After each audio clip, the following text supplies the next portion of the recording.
Hai guys, selamat berjumpa kembali di channel novel populer viral yang keren ini.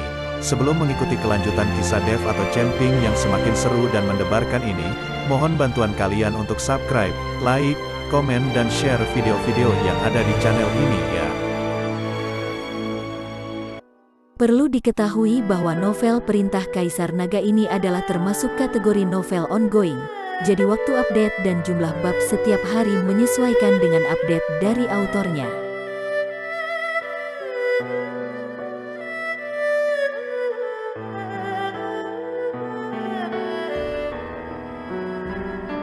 Perintah Kaisar Naga bab 3458 dan 3459. Kipegia dan yang lainnya juga dengan cepat mencapai titik tengah gunung.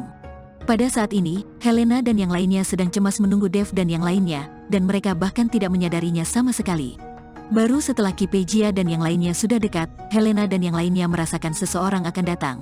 Saat Helena melihat Kipegia, dia tercengang. Ketika Kipegia melihat Helena, dia juga tercengang. Dia memberi Helena ramuan beracun, dan sekarang Helena muncul di sini tidak kurang suatu apapun, yang membuktikan bahwa Helena baik-baik saja. Memikirkan adegan di mana Helena menyapa 3 penguasa dan 4 raja, Kipegia mulai berdebar kencang. Orang-orang dari keluarga Seng ada di sini. Zhou Qi tidak mengenal Helena dan Baiqian, tapi dia melihat sekilas Seng Jiahui dan Seng Jiayu. Wanita tertua dari keluarga Seng dan tuan muda, Zhou Qi, dia mengenal mereka. Lagi pula, di wilayah selatan ini, formasi dan mantra keluarga Seng cukup terkenal. Dan Zhou Qi juga cukup familiar dengan formasi dan mantranya, jadi dia cukup familiar dengan keluarga Seng.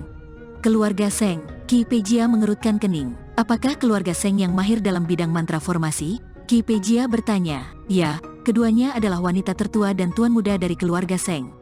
Jika keduanya ada di sini, kepala keluarga Seng, Seng Bushi, pasti sudah masuk ke sini.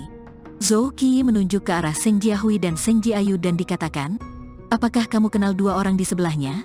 Kipegia bertanya pada Zhou Qi. Kipegia bertanya tentang Helena dan Baiqian, tapi Zhou Qi menggelengkan kepalanya. Pada saat ini, Helena juga sangat gugup. Dia juga sangat menyadari kekuatan Kipegia. Sekarang hanya Baiqian yang ada di sini, hampir tidak mungkin bagi mereka untuk menghadapi Kipegia. Terlebih lagi, orang ini mengejar Dev, jika dia tahu Dev ada di sini, itu akan merepotkan.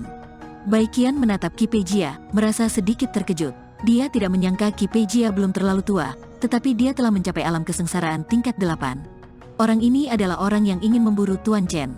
Jangan biarkan dia tahu bahwa Tuan Chen ada di sini, bisik Helena kepada Baiqian. Saat Baiqian mendengar ini, dia menjadi sedikit gugup.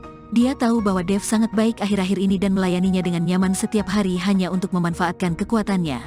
Tapi Baiqian tidak menyangka pria yang mengejar Dev itu begitu kuat. Jika terjadi perkelahian, dia tidak akan menjadi tandingannya sama sekali. Untuk sesaat, kedua pihak saling memandang dengan tenang, dan tidak ada yang berbicara lebih dulu. Kipegia juga merasa gugup saat ini, terutama karena ada Baiqian di samping Helena, kultivator tingkat 7 di alam kesengsaraan. Jika para master binatang sebelumnya ada di sini, Kipegia tahu bahwa dia tidak punya pilihan selain melarikan diri. Dia benar-benar tidak dapat memahami bagaimana Helena, seseorang yang belum mencapai alam kesengsaraan, begitu dihormati para kultivator alam kesengsaraan tingkat ke-7 ini. Pemimpin geng, keluarga Seng ada di sini. Mungkin mereka telah menemukan sesuatu. Saya pikir kita harus mengendalikan keluarga Seng terlebih dahulu, dan kemudian memaksa keluarga Seng untuk melakukan yang terbaik. Pasti akan ada lebih banyak orang di puncak gunung ini. Ada formasi, biarkan saja keluarga Seng yang memimpin dan menjadi umpan meriam. Zhou Qi ingin Kipegia mengambil tindakan, menangkap Seng Jiahui dan Seng Jiayu, lalu menggunakan keduanya untuk mengendalikan seluruh keluarga Seng dan membiarkan keluarga Seng membuka jalan di depan. Dalam hal ini, geng mata dewa mereka tidak akan mati. Lagi pula, mereka telah kehilangan beberapa anggota dalam perjalanannya. Jangan lakukan apapun. Setelah mendengar ini, Kipegia sangat ketakutan hingga tubuhnya sedikit gemetar, dan dia berteriak untuk berhenti. Pemimpin geng, kita banyak sekali, kenapa kita masih takut pada mereka? Zhou Qi Feng bingung. Diam. Kipegia memelototi Zhou Qi begitu keras sehingga Zhou Qi tidak berani berbicara lagi. Setelah kedua belah pihak terdiam beberapa saat, Kipegia perlahan mundur dan kemudian menuju puncak gunung. Zhou Qi tertegun sejenak, tapi masih pergi bersama Kipegia. Menunggu Kipegia dan yang lainnya pergi, hati cemas Helena dan Baiqian menjadi lebih rileks. Kedua bersaudara, Seng Jiahui dan Seng Jiayu, juga berkeringat deras saat ini. Mereka juga telah mendengar bahwa geng mata dewa ini melakukan segala macam kejahatan, dan sekarang mereka berdua takut geng mata dewa akan tiba-tiba menyerang. Dan sekarang mereka pergi dengan tiba-tiba tanpa berkata apapun, yang membuat kakak beradik itu merasa seperti selamat dari bencana. Seng Jiahui dan Seng Jiayu memandang Helena dan Bai Qian. Mereka menduga geng mata dewa tidak mengatakan apa-apa dan berbalik untuk pergi. Mereka pasti takut pada kedua orang ini. Bagaimanapun, kekuatan Bai Qian berada di alam kesengsaraan tingkat ke-7, jadi tidak mudah untuk menghadapinya.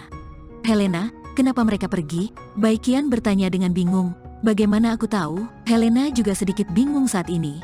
Dia mengira Qi Peijia akan sangat marah saat melihatnya sehingga dia akan menyerang dirinya sendiri. Lagi pula, beberapa waktu lalu, dia baru saja meminta Raja Kera dan yang lainnya untuk memberi pelajaran pada Qi Peijia. Memikirkan hal ini, mata Helena tiba-tiba berbinar dan dia tersenyum. Dia tahu mengapa Qi Peijia dan yang lainnya pergi tanpa mengucapkan sepatah kata pun.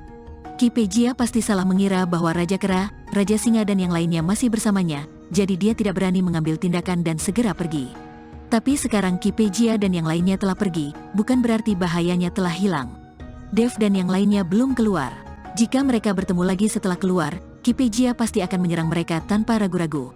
Bagaimanapun, Qi Peijia sedang mengejar Dev. Sekarang Helena hanya bisa menunggu Dev keluar, lalu memberitahunya situasinya dan pergi dari sini secepat mungkin.